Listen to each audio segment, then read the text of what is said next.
കഴിഞ്ഞ ദിവസം സത്യത്തിൽ ഇവിടേക്ക് വരാവുന്നൊരു സാഹചര്യം ഉണ്ടായിരുന്നില്ല. ഞാൻ ഈ വരവൊന്ന് മാറ്റി വച്ചാലോ എന്ന് ആലോചിച്ചതാണ്. പക്ഷേ ഇന്നലെ ഫേസ്ബുക്കിലടക്കം ചില ഭാഗത്തു നിന്ന് വന്ന പ്രതികരണങ്ങൾ, പ്രത്യേകിച്ച് ഈ പരിപാടിക്കെതിരായി, എന്റെ കൂടി ഇതിലെ സാന്നിധ്യത്തിനെതിരായൊക്കെ വിപുലമായി നടത്തിയ ചില പ്രചരണങ്ങൾ അനിവാര്യമായും ഈ പരിപാടിയിൽ പങ്കെടുക്കേണ്ടതുണ്ട് എന്നുള്ള തിരിച്ചറിവിന്റെ അടിസ്ഥാനത്തിലാണ് ഞാൻ ഈ പരിപാടിയിലേക്ക് വന്നിരിക്കുന്നത്. ചില ആളുകൾ ചോദിക്കുന്ന ചോദ്യം, സോളിഡാരിറ്റി മൂവ്മെന്റ് എന്തിനീ പരിപാടി കർണാടകത്തിൽ നടന്ന ഒരു ആൾക്കൂട്ട കൊലപാതകത്തിന് എതിരെ ഇവിടെ കേരളത്തിൽ സംഘടിപ്പിക്കുന്നു എന്നാണ്. ലോകത്ത് എവിടെ അനീതി നടന്നാലും അതിനെതിരെ പ്രതികരിക്കണമെന്ന് നമ്മളെ പറഞ്ഞു പഠിപ്പിച്ച ഒരു പ്രസ്ഥാനത്തിന്റെ ആളുകളാണ് ഇവിടെ ഇന്ന് ചോദിക്കുന്നത്, എന്തിന് കേരളത്തിൽ നിങ്ങൾ പ്രതിഷേധിക്കുന്നുവെന്ന്. ഞാനൊരു കാര്യം വളരെ വ്യക്തമായി പറയാം. ഇത്തരം ഒരു ആൾക്കൂട്ട ആക്രമണം നടന്നപ്പോൾ അതിന്റെ നിശബ്ദതയെ ഭേദിച്ചുകൊണ്ട് അതിനെതിരായി ആദ്യത്തെ പ്രതിഷേധം രൂപപ്പെടുത്തിയ പ്രസ്ഥാനമാണ് സോളിഡാരിറ്റി എന്ന് പരസ്യമായി പറയാൻ എനിക്കൊരു മടിയുമില്ല. നമ്മളൊക്കെ പ്രതികരിച്ച ആളുകളാണ്. പക്ഷേ സംഘടിതമായി ഒരു പ്രതിഷേധം രൂപപ്പെടുന്നതിന് മുൻപിൽ നിന്നൊരു പ്രസ്ഥാനമാണ് സോളിഡാരിറ്റി. അതിവിടെ മാത്രമല്ല, ആദ്യം കർണാടകത്തിൽ പോയി പ്രിയപ്പെട്ട സുഹൃത്ത് സഹോദരൻ തൗഫീഖ് സൂചിപ്പിച്ചതുപോലെ കർണാടകത്തിൽ മംഗലാപുരത്ത് തന്നെ ആദ്യ ഘട്ടത്തിൽ വളരെ കൃത്യമായ ഒരു രാഷ്ട്രീയ നിലപാട് സ്വീകരിച്ചുകൊണ്ട് പ്രതിഷേധം സംഘടിപ്പിച്ചു. പിന്നെ ചില ആളുകളൊക്കെ വ്യക്തിപരമായി എനിക്ക് നേരെ ഉന്നയിക്കുന്ന ഒരു ചോദ്യമുണ്ട്. എന്റെ രാഷ്ട്രീയ പശ്ചാത്തലം ഉന്നയിച്ചുകൊണ്ട് കർണാടകത്തിൽ നടക്കുന്ന ഒരു ഇതിനെതിരെ നിങ്ങൾക്ക് പ്രതിഷേധിക്കാൻ കഴിയുമോ, പിന്നെ കേരളത്തിൽ വന്ന് എന്ത് പ്രസംഗിക്കണമെന്ന ഒരു കാര്യം ഞാൻ പറയാം. കർണാടകത്തിൽ നടന്ന ഈ ആൾക്കൂട്ട ആക്രമണത്തിനെതിരെ ആദ്യം പ്രതിഷേധിച്ച ആളുകളിൽ ഒരാൾ ഞാൻ തന്നെയാണെന്നുള്ള ഉത്തമ ബോധ്യത്തിലാണ് ഞാനിവിടെ സംസാരിക്കുന്നത്. മാത്രമല്ല, ഇനിയും പ്രതിഷേധിക്കാൻ എനിക്കൊരു മടിയുമില്ല. നാളെ സോളിഡാരിറ്റി കർണാടകത്തിൽ ഇത്തരമൊരു പ്രതിഷേധ പരിപാടിയുമായി ബന്ധപ്പെട്ട് എന്നെ വിളിച്ചാൽ സർക്കാരിന്റെ നിറം നോക്കാതെ അതിൽ പ്രതിഷേധിക്കാൻ ഞാൻ ഉണ്ടാകുമെന്ന് നിങ്ങളെ സാക്ഷിയാക്കി പറയാൻ ഞാൻ ആഗ്രഹിക്കുകയാണ്.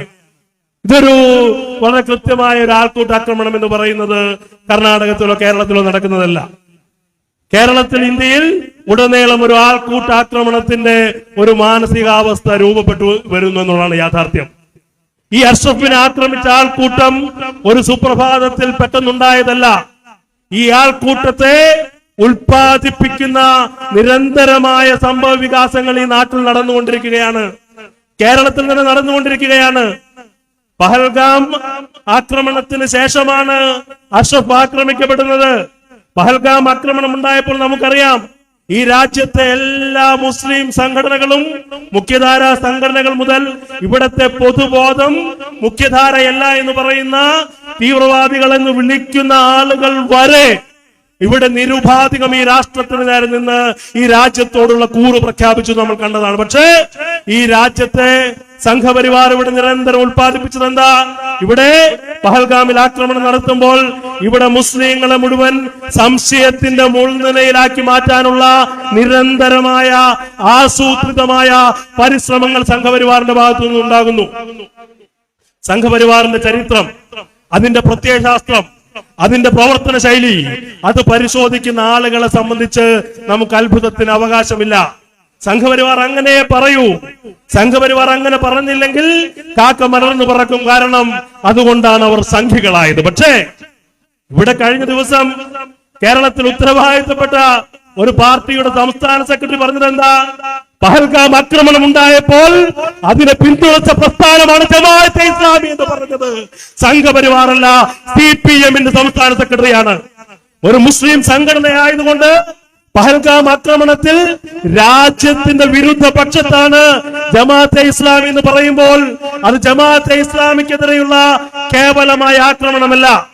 ജമാഅത്തെ ഇസ്ലാമിയോട് CPM-ന് വിരോധമുണ്ടെങ്കിൽ നിങ്ങൾ പറഞ്ഞോ, ജമാഅത്തെ ഇസ്ലാമി അതിന് മറുപടി പറയും, അത് ഞങ്ങളുടെ വിഷയമല്ല. പക്ഷേ ഈ സമയത്ത് ജമാഅത്തെ ഇസ്ലാമിയെ അതിനാക്രമിക്കുന്നത് അവർ ഒരു മുസ്ലിം സംഘടനയാണ് എന്നതിന്റെ പേരിലാണെങ്കിൽ അതിന്റെ പേരിൽ ആ സംഘടനയുടെ കൂടെ ഞങ്ങൾ ഉണ്ടാകുമെന്നുള്ളതാണ് ഞങ്ങളുടെ രാഷ്ട്രീയ നിലപാട്.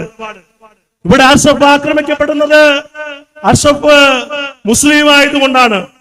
ഇവിടെ മുസ്ലിങ്ങളായതുകൊണ്ട് നിരന്തരം വ്യക്തികൾ, സംഘടനകൾ ആക്രമിക്കപ്പെടുന്നു. ഇപ്പോ എം സ്വരാജിനെ കുറിച്ച് നമ്മൾ പറയുന്നത് എന്താ? എം സ്വരാജ് യുദ്ധത്തിനെതിരെ പ്രസ്താവന നടത്തി, അതിനെ അനുകൂലിച്ച ഒരാളാണ്. ഇപ്പോഴും അദ്ദേഹത്തിന്റെ നിലപാടിനോടൊപ്പമാണെന്ന് പറയാൻ എനിക്കൊരു മടിയില്ല.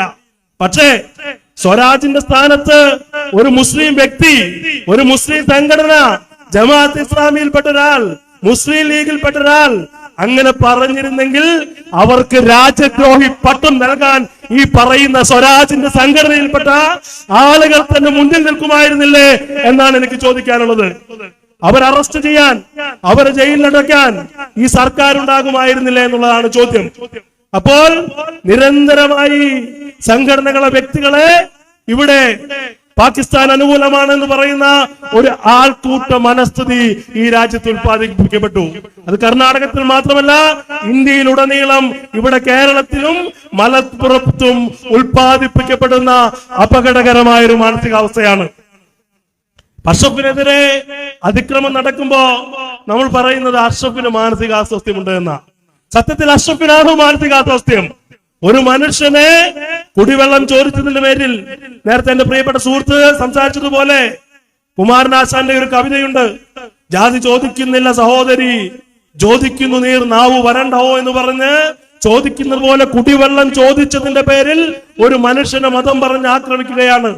അപ്പോൾ മാനസികാസ്വാസ്ഥ്യം അഷ്റഫിനല്ല, അപരമതവിദ്വേഷത്തിന്റെ മാനസികാസ്വാസ്ഥ്യമുള്ള ഒരാൾക്കൂട്ടം ഇവിടെ രൂപപ്പെടുന്നു. അവർ നിഷ്കളങ്കനായ അഷ്റഫിനെ കൊല്ലുന്നു എന്നുള്ളതാണ് യാഥാർത്ഥ്യം. അതിനെതിരെയുള്ള പ്രതികരണങ്ങൾ ഈ രാജ്യത്ത് രൂപപ്പെടുത്തേണ്ടതുണ്ട്. അത് കേവലം ഒരു വ്യക്തിക്കെതിരെയുള്ള ഒരാക്രമണമല്ല, ഒരു വംശീയ മുൻവിധിയോടുകൂടി ഒരു സമൂഹത്തെ, ഒരു സമുദായത്തെ രാജ്യവിരുദ്ധരാണെന്ന് പ്രഖ്യാപിക്കുകയും പട്ടിയെ പേപ്പട്ടിയായി പ്രഖ്യാപിച്ച് തല്ലിക്കൊല്ലുന്നത് പോലെ അഷ്റഫ് ഒരു വ്യക്തിയാണെങ്കിൽ അഷ്റഫിന്റെ വംശീയമായ ഐഡന്റിറ്റിക്ക് നേരെയുള്ള ആക്രമണമാണ്. അത് തിരിച്ചറിയുന്നത് കൊണ്ടാണ് ഇത്തരം പ്രതിഷേധങ്ങൾ കർണാടകത്തിൽ മാത്രമല്ല കേരളത്തിലും സംഭവിക്കുന്നത്. ഞാൻ ദീർഘിപ്പിക്കാൻ ആഗ്രഹിക്കുന്നില്ല. മഴയുണ്ട്, ഇവിടെ അംബികച്ചിയെ പോലുള്ള ആളുകൾ, ഇവിടെ ഷിഹാബ് പോക്കൂറിനെ പോലെ, ഷിഹാബ് സാഹിബിനെ പോലെ പ്രധാനപ്പെട്ട ആളുകൾ ഇനിയും സംസാരിക്കാനുണ്ട്. ഒരു കാര്യം മാത്രമാണ് പറയുന്നത്, ഇത് വളരെ പ്രധാനപ്പെട്ട ഒരു കാര്യമാണ്. നമ്മൾ കർണാടകത്തിൽ മാത്രം സംഭവിക്കുന്നതെന്ന് പറയുമ്പോൾ നമുക്കറിയാം, കഴിഞ്ഞ ദിവസം PC ജോർജ് നടത്തിയൊരു പ്രസ്താവന, മുസ്ലിങ്ങളെ എന്ത് ചെയ്യണമെന്നാണ് ജോർജ് പറയുന്നത്. ഇത്തരം ആളുകൾക്കെതിരെ നിരന്തരം കേസ് കൊടുത്തിരുന്ന ഒരാളാണ് ഞാൻ. ഇപ്പൊ പലരും കൊടുക്കുന്നുണ്ട്. പക്ഷെ ഈ കേസുകളിൽ ഒന്നിൽ പോലും ഇത്ര നേരമായിട്ടും വളരെ എവിഡന്റ് ആയി PC ജോർജ് നടത്തിയ ഒരു പ്രസ്താവനയ്ക്കെതിരെ കേസെടുക്കാൻ എന്തുകൊണ്ടാണ് വൈകുന്നത്? ഇവിടെ കൃത്യമായി അത്തരമൊരു ബോധം ഈ രാജ്യത്തുടനീളം, വിശേഷ കേരളത്തിൽ ഉൾപ്പെടെ ഉത്പാദിപ്പിക്കപ്പെടുകയാണ്. അപ്പോൾ തീർച്ചയായും അതിനെതിരെ പ്രതികരിക്കേണ്ട ഒരു സാഹചര്യം ഈ രാജ്യത്ത് നിലനിൽക്കുകയാണ്. അത് ഒരു നിയമപരമായ പോരാട്ടങ്ങൾ നടക്കണം. അതോടൊപ്പം തന്നെ രാഷ്ട്രീയമായ ഇത്തരം ജാഗ്രതകൾ നമുക്ക് നിരന്തരം ഉത്പാദിപ്പിക്കേണ്ടിയിരിക്കുന്നു. അതിന്റെ ഭാഗമാണ് ഈ സദസ്സ്. അത് കേവലം കർണാടകത്തിൽ മാത്രമല്ല, കേരളത്തിൽ മാത്രമല്ല, ഉടനീളം ഓരോ ജില്ലകളിലും, ഓരോ ഗ്രാമങ്ങളിലും, നഗരങ്ങളിലും അഷ്റഫുമാരെ ഉത്പാദിപ്പിക്കുന്ന, അവരെ വേട്ടയാടുന്ന ആൾക്കൂട്ട മാനസികാവസ്ഥകൾക്ക് എതിരെ അത്തരം സദസ്സുകൾ സംഘടിപ്പിക്കണം. അത് സംഘപരിവാറിനെതിരെ മാത്രമല്ല, ഓരോ ദിവസവും ഇവിടെ ജീവിക്കുന്ന ഓരോ മനുഷ്യനും എഴുന്നേറ്റ് കണ്ണാടിയിൽ നോക്കുന്നത് പോലെ വ്യത്യസ്ത രാഷ്ട്രീയ പാർട്ടിയിൽപ്പെട്ട ആളുകൾ ഞങ്ങൾ സംഘികളാണോ എന്ന് പുനഃപരിശോധന നടത്തേണ്ട ജാഗ്രത അനിവാര്യമായിരിക്കുന്ന ഒരു ഘട്ടത്തിൽ നമ്മൾ നിർബന്ധിതമാക്കുന്ന ഒരു സാഹചര്യം ഈ രാജ്യത്ത് നിലനിൽക്കുകയാണ്. ഞാൻ ദീർഘിപ്പിക്കുന്നില്ല. ഞാൻ ഒരിക്കൽ കൂടി പറയുകയാണ്, ഈ കാര്യത്തിൽ സോളിഡാരിറ്റി മുന്നോട്ട് വെക്കുന്ന എന്ത് ഇനിഷ്യേറ്റീവിന്റെയും കൂടെ അത് കർണാടകത്തിൽ ഭരിക്കുന്നത് സിദ്ധരാമയ്യയല്ല, രാഹുൽ ഗാന്ധി ആയാലും അതിനെതിരായ പ്രതിഷേധത്തിന് മുന്നിൽ ഞാൻ ഉണ്ടാകുമെന്ന് വ്യക്തിപരമായി ഉറപ്പ് നൽകാൻ ഇന്നലെ ചോദിച്ച CPM-ന്റെ സൈബർ സുഹൃത്തുക്കൾ അടക്കമുള്ളവരുടെ ആ ആശങ്കയ്ക്ക് ഞാൻ മറുപടിയാണ്. കാരണം ഞങ്ങൾ ആരും ആ തലച്ചോറും ബുദ്ധിയും ബോധ്യവും ആർക്കും പണയം വെച്ച് നടക്കുന്നവരല്ല.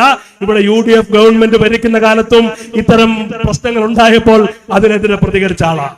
നേരത്തെ സംസാരിച്ചു, ഇവിടെ ഷഹീദായ മതം മാറിയതിന്റെ പേരിൽ ആക്രമിക്കപ്പെട്ട ആളുകളുടെ കാര്യത്തിലൊക്കെ അവരുടെ വീടുകളിൽ പോയ ആളാ. ഇപ്പോ ഇത്തരം സംഭവങ്ങൾ എടുക്കുന്നത് ആദ്യമായല്ല. കാസർഗോഡ് കരീം മൗലവി, റിയാസ് മൗലവിനെ കുറിച്ച് പറഞ്ഞു. കാസർഗോഡ് കരീം മൗലവി എന്ന് പറയുന്ന ഒരു മനുഷ്യനെ സംഘപരിവാറുകാർ ആക്രമിച്ചു. അദ്ദേഹം മംഗലാപുരം ഹോസ്പിറ്റലിൽ പോയപ്പോൾ അവിടെ പോയി സന്ദർശിച്ച ആളാ. അതെന്താ? ശബരിമലയിൽ സംഘപരിവാർ നടത്തിയ ശബരിമലയിൽ പ്രവേശന കാലത്ത് നടത്തിയ ഒരു ഹർത്താൽ. അപ്പൊ ഈ കരീം മൗലവി എന്ന് പറയുന്ന മനുഷ്യൻ നടന്നു വരികയാ. ശബരിമലയിൽ സർക്കാർ എടുത്തൊരു നിലപാടിന് ആ സാധു മനുഷ്യരെന്ത് പിഴച്ചു. പക്ഷേ ആക്രമിക്കപ്പെടുന്നത് മുസ്ലിമാ. പിണറായി വിജയന്റെ ഭരണകാലത്താ. അങ്ങനെ നിരന്തരം ഓരോ ജില്ലയിലും ആക്രമിക്കപ്പെട്ട ആളുകളുടെ ആൾക്കൂട്ടാക്രമണങ്ങളുടെ ഒരു നിര ഇവിടെ ചൂണ്ടിക്കാണിക്കാം. ഒരു കാര്യം മാത്രമാണ് പറയുന്നത്, അത്തരം എവിടെ ഇത്തരം ഒരു ആൾക്കൂട്ട മാനസികാവസ്ഥയുണ്ടായാലും വിദ്വേഷ പരാമർശങ്ങൾ ഉണ്ടായാലും അതിനെതിരെ സദാ ഉണർന്നിരിക്കുന്ന ഒരു ഇന്ദ്രിയം, ഒരു അവയവം നമുക്കുണ്ടാകേണ്ടതുണ്ട്. അത് ഏത് ഗവൺമെന്റിന്റെ ഭാഗത്തു നിന്നായാലും ഏത് ഉദ്യോഗസ്ഥ സംവിധാനത്തിന്റെ ഭാഗത്തു നിന്നായാലും ഇത്തരം ഹിന്ദുത്വ ഡീപ് സ്റ്റേറ്റുകൾക്കെതിരെ പോരാടാനുള്ള ഒരു സ്വയം സന്നദ്ധതയാണ് നമുക്ക് വേണ്ടത്. തീർച്ചയായും ഇത്തരം ഒരു പരിപാടി സംഘടിപ്പിച്ച സോളിഡാരിറ്റിയുടെ സുഹൃത്തുക്കളെ, സഹോദരന്മാരെ ഞാൻ അഭിവാദ്യം ചെയ്ത് ഇവിടെ എന്നെ കേൾക്കാനിരിക്കുന്ന ഏറ്റവും പ്രിയപ്പെട്ടവർക്ക് കൂടി എന്റെ അഭിവാദനങ്ങൾ ഞാൻ നിർത്തുന്നു. നന്ദി.